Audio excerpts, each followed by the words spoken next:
नमस्कार दोस्तों, scary night show YouTube channel पर आपका स्वागत है। आज की कहानी है काली रात। वह एक ठंडी और अंधेरी रात थी। शहर के बाहरी इलाके में स्थित एक छोटे से गांव में एक भयानक चुप्पी पसरी हुई थी। हर कोई अपने अपने घरों में छुपा बैठा था, क्योंकि गांव के पुराने लोग कहते थे कि इस रात काली ताकतें जागृत होती हैं। विक्रम, एक साधारण ग्रामीण, इस अंधेरी रात के बारे में कुछ नहीं जानता था। उसने अपनी मोटर बाइक उठाई और गांव से बाहर की ओर चल पड़ा। उसने सोचा कि शायद शहर में जाकर कुछ काम कर ले ताकि परिवार का पेट पाल सके। जैसे ही विक्रम ने गांव की सीमा पार की, उसने देखा कि सड़क पर एक अजनबी खड़ा था। अजनबी ने विक्रम को रोका और मदद मांगी। विक्रम ने बिना सोचे समझे उसे बाइक पर बैठा लिया और आगे बढ़ चला। अजनबी ने अपना नाम राकेश बताया और कहा कि वह भी शहर जा रहा है। कुछ देर की बातचीत के बाद विक्रम को राकेश के बारे में कुछ अजीब महसूस हुआ। उसकी आंखें और आवाज में एक अनजानी कशिश थी। रात गहरी होती जा रही थी और दोनों एक सुनसान जगह पर पहुंचे। वहां राकेश ने विक्रम से अचानक कहा कि उसे थोड़ी देर के लिए रुकना पड़ेगा। विक्रम ने बाइक रोकी और जैसे ही वह उतरा, राकेश ने उस पर हमला कर दिया। विक्रम ने खुद को बचाने की कोशिश की, लेकिन राकेश की ताकत के आगे वह हार गया। राकेश ने विक्रम को मौत के घाट उतार दिया और उसका खून पी लिया। यह दृश्य बेहद डरावना था। राकेश ने विक्रम की बाइक ली और शहर की ओर चल पड़ा। उसने ठान लिया कि इस काली रात में वह और भी खून पिएगा। शहर में पहुंचते ही उसने एक और आदमी को निशाना बनाया। इस बार उसका शिकार एक गरीब मजदूर था जो अपने घर की ओर जा रहा था। राकेश ने उसे बुरी तरह से मारा और उसका खून भी पी लिया। शहर में अब तक 4 हत्याएं हो चुकी थीं। पुलिस और लोग भयभीत थे। हर कोई सोच रहा था कि यह भयानक काली रात कब खत्म होगी। पुलिस इंस्पेक्टर राजेश ने मामले की जांच शुरू की। उसे एक अजीब सी आवाज सुनाई दी जो उसे हर हत्या के बाद सुनाई देती थी। उसने उस आवाज का पीछा करना शुरू किया। इंस्पेक्टर राजेश को राकेश के बारे में कुछ सुराग मिले। उसने पता लगाया कि राकेश एक साधारण इंसान नहीं है, बल्कि एक पिशाच है। राजेश ने राकेश को पकड़ने की योजना बनाई। उसने शहर के एक बड़े इलाके को खाली करा लिया और वहां अपने सिपाहियों को तैनात कर दिया। राकेश को पता चल गया कि पुलिस उसे पकड़ने की कोशिश कर रही है। उसने इंस्पेक्टर राजेश को एक चिट्ठी भेजी जिसमें लिखा था कि वह उससे आखिरी मुकाबला करेगा। रात के अंधेरे में दोनों आमने सामने हुए। राकेश ने अपनी ताकत का आजमाना शुरू किया और राजेश को घायल कर दिया, लेकिन राजेश ने हार नहीं मानी और अपनी बंदूक से राकेश पर गोली चला दी।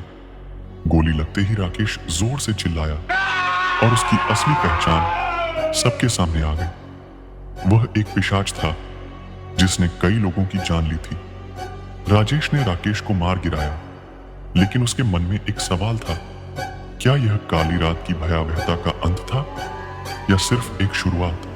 जब राजेश राकेश को मारकर वापस लौट रहा था, उसने देखा कि उसके सिपाही एक और पिशाच के शिकार हो गए हैं। यह एक नया पिशाच था जो और भी ज्यादा खतरनाक था। इसने राजेश को सोचने पर मजबूर कर दिया कि काली रात की भयावहता अभी खत्म नहीं हुई है। शहर में अब भी काली रात का आतंक छाया हुआ था।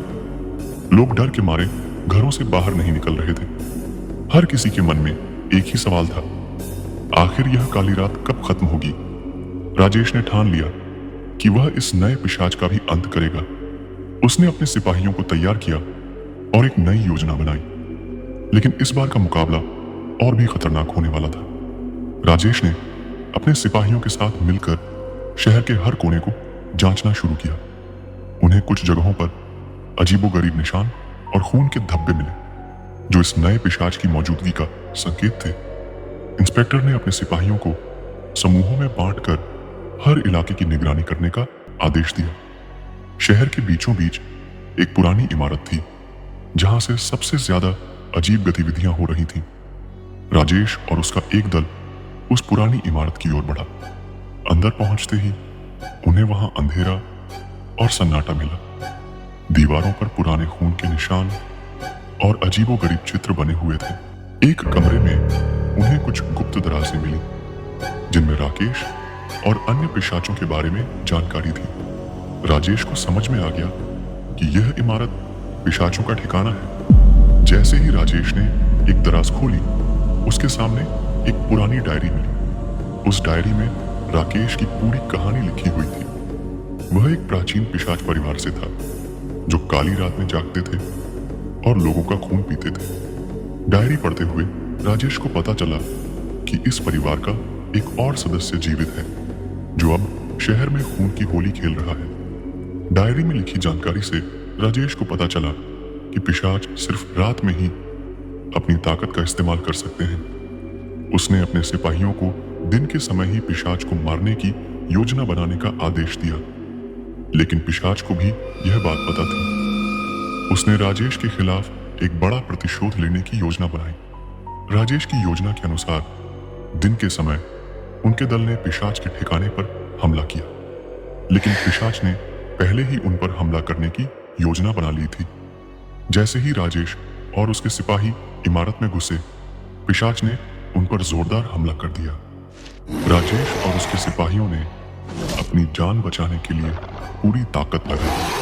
पिशाच और राजेश के दल के बीच एक भयानक लड़ाई छिड़ गई। पिशाच ने अपनी सारी ताकत का इस्तेमाल किया, लेकिन दिन के उजाले में उसकी ताकत कमजोर पड़ गई। राजेश ने अपने सिपाहियों के साथ मिलकर पिशाच को घेर लिया और उस पर हमला कर दिया। पिशाच ने अपने बचने की पूरी कोशिश की, लेकिन राजेश ने उसे काबू में कर लिया। उसने पिशाच को मार गिराने का आखिरी वार किया। जैसे ही पिशाच मरा, उसने राजेश से कहा कि यह काली रात की कहानी अभी खत्म नहीं हुई है। एक और पिशाच जीवित है जो और भी खतरनाक है।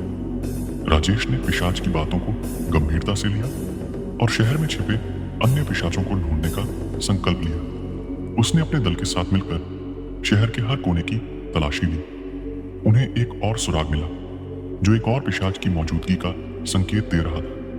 यह पिशाच अब तक छिपा हुआ था, लेकिन अब वह जाग चुका था। राजेश और उसके दल को एक नई चुनौती का सामना करना पड़ा। इस नए पिशाच की ताकत पहले वाले पिशाचों से भी ज्यादा थी। राजेश ने अपनी सारी ताकत और सूझबूझ का इस्तेमाल किया, लेकिन यह पिशाच बहुत चालाक था। राजेश और उसके दल ने अपनी जान बचाने के लिए संघर्ष किया, लेकिन यह पिशाच बहुत ताकतवर था। उसने राजेश के कई सिपाहियों को मार डाला और बाकी को घायल कर दिया।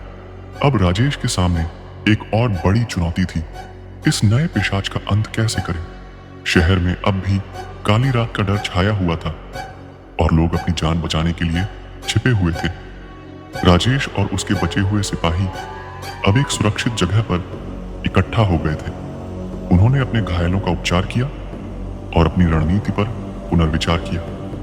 इस नए पिशाच को हराने के लिए उन्हें एक नई योजना बनानी पड़ी।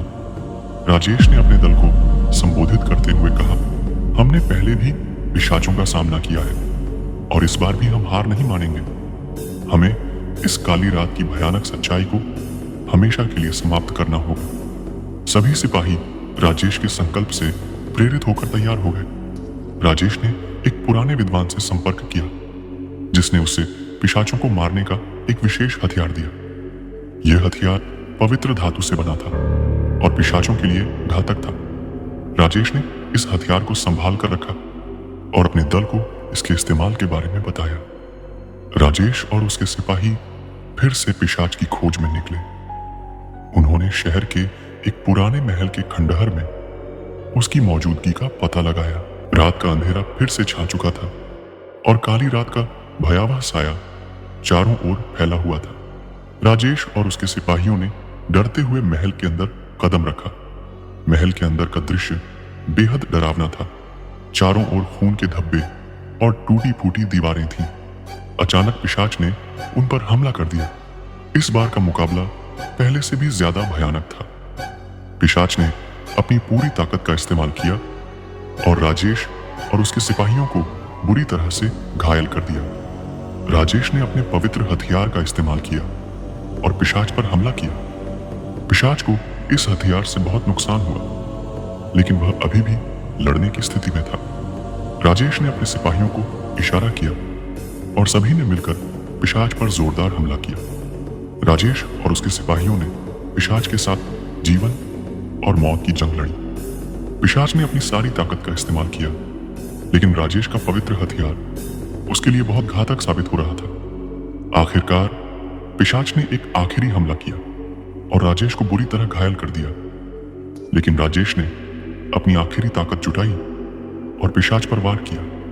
पवित्र हथियार के वार से पिशाच जोर से चिल्लाया और धराशायी हो गया। उसकी आंखों में एक भयानक चमक थी और वह बुरी तरह तड़प रहा था। राजेश और उसके सिपाहियों ने मिलकर पिशाच का अंत कर दिया, लेकिन पिशाच की आखिरी आवाज उनके कानों में गूंज रही थी, यह काली रात का अंत नहीं है। पिशाच के मरने के बाद भी राजेश और उसके सिपाही पूरी तरह से आश्वस्त नहीं थे। उन्हें अब भी महसूस हो रहा था कि इस काली रात का साया अभी पूरी तरह से खत्म नहीं हुआ है। शहर में फिर से शांति लौट आई थी, लेकिन लोगों के दिलों में अब भी डर बसा हुआ था। राजेश और उसके सिपाही अब भी पिशाचों की खोज में लगे हुए थे। उन्हें पता था कि काली रात की यह भयानक सच्चाई अभी पूरी तरह से खत्म नहीं हुई है। पिशाच की मौत के बाद राजेश और उसके सिपाही फिर से अपनी जिंदगियों को सामान्य करने की कोशिश करने लगे। हालांकि शहर में अभी भी डर का साया था, लेकिन धीरे धीरे लोग अपने कामों में लगने लगे। राजेश को अब भी पिशाच की आखिरी बात याद थी, लेकिन उसने तय कर लिया था कि वह अपने शहर को पूरी तरह से सुरक्षित बनाएगा। राजेश ने उस पुराने विद्वान से फिर से संपर्क किया। विद्वान ने राजेश को बताया कि इस काली रात की भयानकता को हमेशा के लिए समाप्त करने के लिए एक पवित्र अनुष्ठान करना होगा। यह अनुष्ठान पिशाचों की आत्माओं को शांति देगा और उन्हें हमेशा के लिए निष्क्रिय कर देगा। राजेश और उसके सिपाहियों ने विद्वान की सलाह पर अनुष्ठान की तैयारी शुरू कर दी। उन्होंने शहर के बीचों बीच एक सुरक्षित जगह चुनी जहां यह अनुष्ठान किया जा सके। राजेश ने शहर के लोगों को भी इसमें शामिल होने के लिए कहा, ताकि सब मिलकर इस भय से छुटकारा पा सकें। अनुष्ठान का दिन आ गया। शहर के लोग इकट्ठा हुए और विद्वान ने अनुष्ठान शुरू किया। उन्होंने पवित्र मंत्रों का जाप किया और पवित्र जल का छिड़काव किया। राजेश और उसके सिपाही पूरी श्रद्धा के साथ इस अनुष्ठान में शामिल हुए। जैसे जैसे अनुष्ठान आगे बढ़ा, एक अद्भुत शांति का अनुभव होने लगा। पिशाचों की आत्माएं धीरे धीरे शांत होने लगी और अंततः उन्हें मोक्ष प्राप्त हुआ। शहर के लोगों ने एक अद्भुत राहत का अनुभव किया और डर का साया पूरी तरह से हट गया। अगले दिन की सुबह सूरज की किरणों के साथ एक नई उम्मीद की किरण भी आई। शहर के लोगों ने अपने डर को पीछे छोड़कर एक नई शुरुआत की। दोस्तों, कहानी अच्छी लगी तो चैनल को लाइक एंड सब्सक्राइब करना मत भूलना। धन्यवाद।